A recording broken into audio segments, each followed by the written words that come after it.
അപ്പൊ ആ വീഡിയോസ് ഒക്കെ കാണുമ്പോഴത്തേക്ക് ആലോചിക്കുമ്പോൾ തന്നെ പേടിയാവുന്നു. കാരണം ഞങ്ങൾ കണ്ട സ്ഥലങ്ങളാണ്, ഞങ്ങൾ പോയ സ്ഥലമാണ്, അതുവഴിയാണ് രാത്രി ഡ്രൈവ് ചെയ്ത് വന്നത്. ആലോചിക്കുമ്പോൾ തന്നെ പേടിയാവുന്നു. ഇനിയിപ്പോ മെക്സിക്കോയിലോട്ട് പോകണമെന്ന് ചോദിച്ചാൽ ഞാൻ ഒരിക്കലും പറയില്ല, ഞാൻ പോകത്തില്ല. എനിക്ക് പേടിയായി. സത്യം പറഞ്ഞാൽ ഒറ്റയ്ക്ക് പോകാതിരിക്കാം. ഈ ഫാമിലിയുടെ പോവാണെങ്കിൽ നമ്മൾ നമ്മുടെ സേഫ്റ്റി മാത്രമല്ല, നമ്മുടെ കൂടുതൽ ആൾക്കാരുടെ സേഫ്റ്റി കൂടെ നോക്കണം. അപ്പൊ അതനുസരിച്ചിട്ട് നമ്മൾ പോകുമ്പോൾ ജസ്റ്റ് നമ്മൾ പുതിയ സ്ഥലമാണ്, പുതിയ നിയമമാണ്. പക്ഷെ ഇങ്ങനെയൊക്കെ സംഭവിക്കുമെന്ന് ഞാൻ ഒരിക്കലും വിചാരിച്ചില്ല.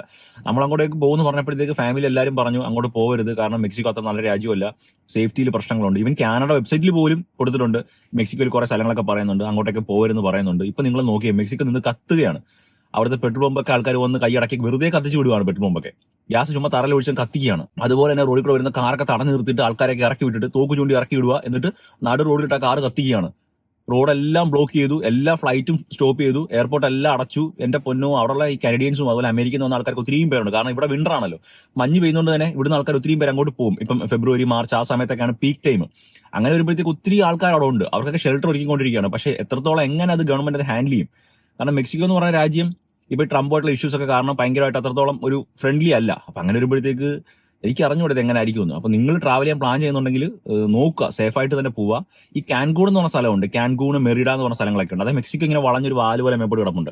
അവിടെ ബീച്ച് സിറ്റി എന്ന് പറഞ്ഞ സിറ്റികളൊക്കെ ഉണ്ട്, അതുപോലെ ഹോട്ടൽ സിറ്റി എന്നൊക്കെ പറഞ്ഞ സ്ഥലങ്ങളൊക്കെ ഉണ്ട്. അവിടെയാണ് ഞങ്ങൾ പോയത് ആക്ച്വലി. പക്ഷെ ഞങ്ങൾക്ക് ഡയറക്റ്റ് ഫ്ലൈറ്റ് കിട്ടാത്തതുകൊണ്ട് ഞങ്ങൾ മെക്സിക്കോ സിറ്റി വഴിയാണ് പോയത്, അവിടെ ഇറങ്ങിയിട്ടാണ് പോയത്. ഞങ്ങൾക്ക് ഇങ്ങോട്ട് വന്നപ്പോൾ ഒരു 6 മണിക്കൂർ ലേ ഓവർ ഉണ്ടായിരുന്നു, അങ്ങോട്ട് പോയപ്പോൾ ഒരു 1.5 മണിക്കൂർ ലേ ഓവർ ഉണ്ടായിരുന്നു. അപ്പം ചിലപ്പോഴാണെങ്കിൽ മെക്സിക്കോ സിറ്റിയിൽ കുറെ ആക്ടിവിറ്റീസ് ഉണ്ട്, അത് കാണാനായിട്ട് ചില ആൾക്കാരെന്ന് പറഞ്ഞാൽ അവിടെ ഇറങ്ങിയിട്ട് ഒരു 2 ദിവസം സ്റ്റേ ചെയ്തിട്ട് പിന്നെ അവിടെ നിന്നായിരിക്കും ഈ കാൻകൂണിലോട്ട് പോകുന്നത്.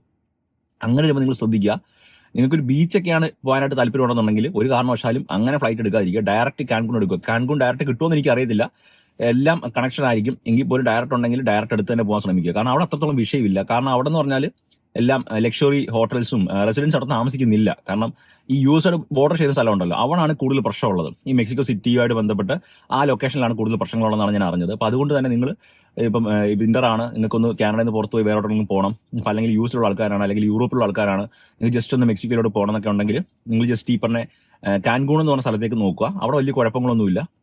പക്ഷെ എങ്കിൽ പോലും മെക്സിക്കോ സിറ്റിയിലോട്ട് കയറി വരാതിരിക്കുക, കാരണം അവിടെ കുറെ ആക്ടിവിറ്റീസ് ഉണ്ട്, അവിടെ കുറെ സംഭവങ്ങളൊക്കെ ഉണ്ട്. ഇപ്പം ഹോട്ട് എയർ ബലൂൺ ഒക്കെ ഉണ്ട്. അപ്പം ഞങ്ങൾ പോയ സമയത്താണെങ്കിൽ ഈ ഹോട്ട് എയർ ബലൂൺ കാണാനായിട്ട് ഭയങ്കര താല്പര്യം ഉണ്ടായിരുന്നു, അവിടെ ഒന്ന് പോകണമെന്നുണ്ടായിരുന്നു, നല്ല രസമാണ്. പക്ഷെ അത് മെക്സിക്കോ സിറ്റിയിലേ മാത്രമേ ഉള്ളൂ. പക്ഷെ അങ്ങോട്ട് പോയില്ല.